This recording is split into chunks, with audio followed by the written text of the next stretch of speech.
പുതിയ മോദി സർക്കാരിൽ കഴിഞ്ഞ തവണ അമിത്ഷായും രാജ്നാഥ് സിംഗും കൈകാര്യം ചെയ്ത വകുപ്പുകൾ തന്നെ ഇത്തവണയും ലഭിക്കാൻ സാധ്യത. അമിത്ഷായ്ക്ക് ആഭ്യന്തരവും രാജ്നാഥ് സിംഗിന് പ്രതിരോധവും ലഭിക്കുമെന്നാണ് റിപ്പോർട്ടുകൾ. പ്രധാന വകുപ്പുകൾ ബി.ജെ.പി മന്ത്രിമാർ തന്നെ നിലനിർത്തുമെന്നാണ് സൂചന. ഓരോ മന്ത്രിമാരുടെയും വകുപ്പുകൾ സംബന്ധിച്ചുള്ള വിജ്ഞാപനം ഇന്ന് പുറത്തുവരുമെന്നാണ് റിപ്പോർട്ടുകൾ പറയുന്നത്. ധനകാര്യ വകുപ്പ് കഴിഞ്ഞ തവണ കൈകാര്യം ചെയ്ത നിർമ്മല സീതാരാമന് തന്നെ ലഭിക്കാനാണ് സാധ്യത.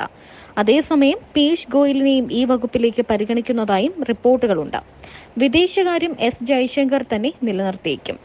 ചലച്ചിത്ര നടൻ എന്ന നിലയിൽ സുരേഷ് ഗോപിക്ക് സാംസ്കാരിക മന്ത്രാലയത്തിന്റെ ചുമതല ലഭിച്ചേക്കുമെന്നാണ് വിവരം.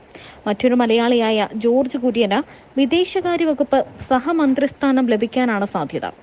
കഴിഞ്ഞ തവണ കൈകാര്യം ചെയ്ത ഉപരിതല ഗതാഗത മന്ത്രാലയത്തിന്റെ ചുമതലയിൽ നിതിൻ ഗഡ്കരി തന്നെ തുടർന്നേക്കും. നരേന്ദ്രമോദിയുടെ മന്ത്രിസഭയിൽ 5 അംഗങ്ങളിൽ ഒരാൾ രാജ്യസഭയിൽ നിന്നാണ്.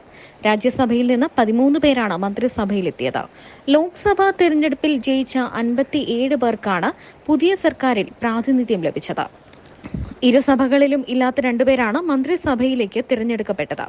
ജോർജ് കുര്യനും രവ്നീത് സിംഗ് ബിട്ടുവുമാണ് ഈ 2 പേർ. മന്ത്രിമാരായി തുടരണമെങ്കിൽ ഇരുവരും 6 മാസത്തിനകം പാർലമെന്റിന്റെ ഭാഗമാകണം എന്നാണ് ഭരണഘടനയിൽ പറയുന്നത്.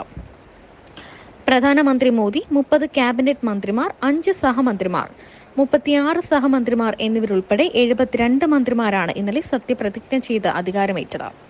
മോദി അടക്കം 31 ക്യാബിനറ്റ് മന്ത്രിമാരിൽ 8 പേർ രാജ്യസഭയിൽ നിന്നാണ്. JP നദ്ദ, നിർമ്മല സീതാരാമൻ, S ജയശങ്കർ, അശ്വിനി വൈഷ്ണവ് അടക്കമാണ് ഈ 8 പേർ. സർബാനന്ദ സോനോവാളും ജ്യോതിരാദിത്യ സിന്ധ്യയും രാജ്യസഭാംഗങ്ങളാണെങ്കിലും ഇത്തവണ ലോക്സഭയിലേക്ക് തിരഞ്ഞെടുക്കപ്പെട്ടിട്ടുണ്ട്. കഴിഞ്ഞ ദിവസം അഭിമാനത്തോടെ ഹർഷാരവത്തോടെയാണ് സുരേഷ് ഗോപി സത്യപ്രതിജ്ഞ ചെയ്യുന്ന രംഗം നമ്മൾ മലയാളികൾ ഓരോരുത്തരും കണ്ടത്. 51ാമതായിട്ടാണ് സുരേഷ് ഗോപി സത്യപ്രതിജ്ഞ ചെയ്തത്. 70ാമനായി ജോർജ് കുര്യനും സത്യപ്രതിജ്ഞ ചൊല്ലി അധികാരമേറ്റു. സുരേഷ് ഗോപിയുടെ വരവ് നമ്മളെല്ലാവരും പ്രതീക്ഷിച്ചിരുന്നു എങ്കിൽ പോലും ജോർജ് കുര്യനെ കേരളത്തിൽ നിന്നുള്ള ഒരു സഹമന്ത്രിയായി പരിഗണിക്കും എന്ന കാര്യത്തിൽ നമുക്ക് ആർക്കും ഒരു ധാരണയുണ്ടായിരുന്നില്ല. അതൊരു അപ്രതീക്ഷിത നീക്കം തന്നെയായിരുന്നു. എന്നാൽ അതിനു പിന്നിൽ പ്രധാനമന്ത്രി നരേന്ദ്രമോദിയുടെ ഒരു വലിയ ഉദ്ദേശ ലക്ഷ്യമുണ്ട് എന്നത് സത്യമാണ്. ശക്തമായ ത്രികോണ മത്സരം എന്ന നിലയിൽ രാജ്യം ഉറ്റുനോക്കിയ തൃശൂരിൽ സുരേഷ് ഗോപി നേടിയത് ആരെയും അമ്പരപ്പിക്കുന്ന ജയം തന്നെയായിരുന്നു. തൃശൂരിൽ 74,686 വോട്ടിന്റെ ഭൂരിപക്ഷത്തിലാണ് സുരേഷ് ഗോപി വിജയിച്ചത്. കേരളത്തിനൊരു കേന്ദ്രമന്ത്രി, തൃശൂരിനൊരു കേന്ദ്രമന്ത്രി എന്ന മുദ്രാവാക്യം ഉയർത്തിയായിരുന്നു സുരേഷ് ഗോപിയുടെ പ്രചരണം.